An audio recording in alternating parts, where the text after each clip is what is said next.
Hey, what's up? I'm X. Welcome back to the 4 Idiots series where I show you how to do a boss as fast as possible. Please sub and like so that these videos get recommended when you search for these bosses. Today we are doing the Abyssal Sire. To get here, take a fairy ring to code DIP.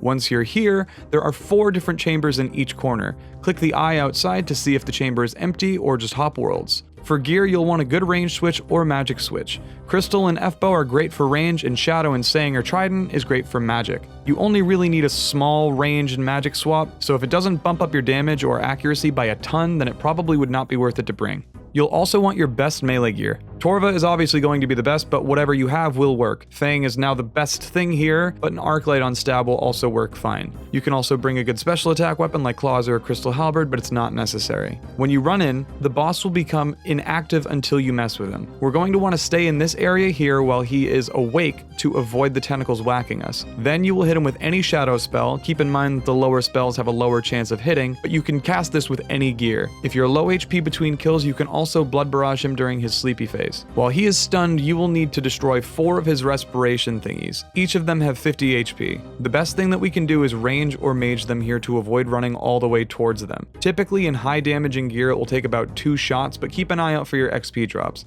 Try to calculate what 50 damage is for you in XP drop form. Once you're confident that you've hit it, you can move on to the next. In the timers plugin on RuneLight, there's one for the Abyssal Sire stun timer. If the timer is about to expire, cast another shadow spell on him before continuing to damage the vents. Otherwise, they will take almost no damage and you'll be hit by a bunch of tentacles. When all of the vents are dead, he will step down starting phase 2.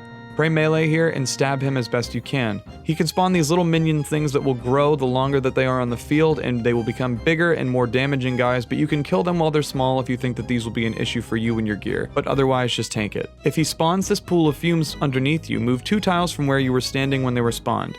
This attack will come back later. Also be careful to stay towards the middle of him to not wander off into the tentacles range, as they will be active. When the Sire hits below 200 HP, he will begin to walk towards the middle of the chamber and start spawning little minions to hurt you. They will grow up and begin to do more damage, so we're going to try to race to the finish here. Pray range against the minions and start stabbing him while standing away from the tentacles like on these tiles here. When you hit him below 140 HP, he will teleport you right next to him on the left side. If you do not run away from him immediately, you will explode and it will cause huge damage. So just run a couple tiles away, then run back and finish him off. This phase you will take a lot of damage, so please keep that in mind before starting this phase. You can also blood barrage the stack of minions if you're comfortable doing that. This is a great opportunity for you to claw or chally to end the fight faster. When his HP hits 0, he's dead.